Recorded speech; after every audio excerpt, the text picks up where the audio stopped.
You are listening to the Horse Radio Network, part of the Equine Network family. Hi everyone, Debbie Loucks here to share more of Monty's concepts and wisdom about the trust and insight that we can learn from horses and apply to our own lives. Welcome to this 9th episode reading from Horse Sense for People. This chapter is about rest and reflection.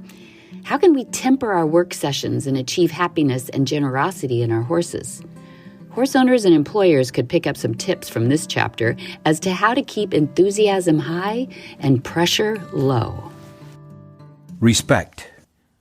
This is a story about Brownie, a very good horse that I had all through the early 40s, but began to show in earnest at the end of 1948. I had a problem with him that I now know is a very common one in the training of competition horses. He taught me a lesson, one with wide implications for families and business, about the damage we do by making unreasonable demands. By the age of 13, I had already won many championships and was a highly trained performer in the Western Division of horse shows. Brownie became my primary horse in these contests, and I entered him in virtually every category of Western-style riding. He was cooperative, energetic, and generous, but his sliding stops were magic. Every horse, like every person, has his Achilles heel, and for Brownie, it was his figure eights. To win in high-level competition, you must be sharp in all phases of your discipline. Brownie and I were winning nearly every week, but I could see the competition getting tougher, and our performance tailing off. Our figure eights were less than I wanted them to be, and I just couldn't seem to keep his enthusiasm as high as I wanted. I consulted a couple of the old masters, and both indicated to me that they thought Brownie was tired. They felt he needed a rest in order to sharpen his responses. I sat down and reflected on our training sessions and concluded that I was overtraining Brownie. He was jaded and going sour on his work. It seemed I wanted him to be just as good on Wednesday in practice as he was on Sunday in the finals. I obviously hadn't yet learned how to temper the work sessions so as to keep my horse fresh and happy in mind, body, and spirit. What's great about hands-on gloves? First, they remove hair beautifully. The nodules are designed to grab loose hair without pulling. Second, you can use them wet or dry. Dry brushing, bathing, shampooing, they do it all.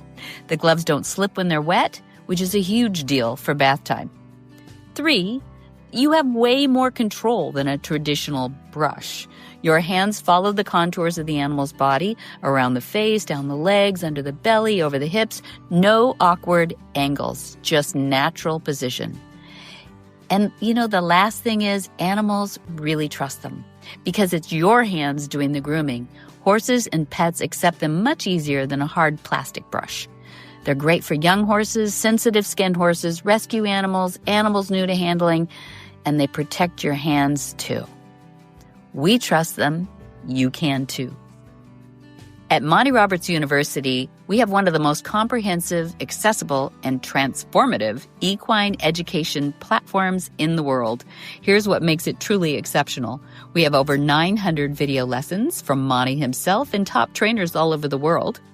We learn the language of equus on there. Monty Roberts University is built around Monty's lifelong work of decoding equus, the nonverbal communication system that horses use naturally. The university teaches people how to listen to horses and respond in a way that builds trust instead of fear, changing training relationships forever. You can learn anytime, anywhere. The platform is available 24/7 on any device, and it's proven gentle and science-backed methods. We solve real-world problems. The university covers issues that riders encounter every day: spooking, bucking, trailer loading, tying, catching, leading, groundwork, and more. Demonstrated on real horses with real behaviors. So come learn with us at Monty Roberts University. There's new lessons every week. We have fresh content that keeps the learning alive. Students get new episodes featuring Monty and guest trainers, special horses, and behind-the-scenes insights from the farm. Go to MontyRobertsUniversity.com. Come learn with us. We humans often speed through life focused on our goals and kicking obstacles out of the way. The type A of our species is generally a high achiever and often becomes the boss. The boss will often fail to recognize the need for praise and recognition because he or she exists in a self-motivated bubble. Employers who may need little sleep and are intrinsically motivated expect the same dedication from their employees, who are generally extrinsically motivated. We should spend more time establishing intrinsic motivation and make fewer outright demands. It's easy to make unreasonable demands of those we ask to perform for us.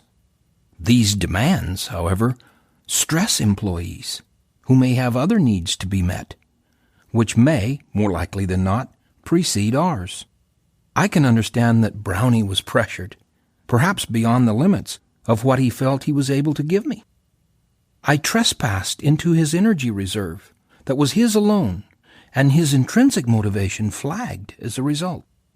Employers often make the same mistake, and if that happens, they should work to quickly discover their employees' needs, look for solutions, and negotiate. About this time, while I was cleaning stalls one morning, I had a conversation with Brownie, which marked a turning point in my perception of the word partnership. Brownie, I said, if I could speak your language, what I would say is that if we could somehow strike a deal, I would set you free to practice at your pace, Monday through Friday. I wouldn't press you as much as I have in the past. If you could guarantee me a superb performance on Saturday and Sunday. I've been putting too much pressure on you, and I believe I've stolen your enthusiasm for the work we're doing. I intend to change and become more aware of your needs.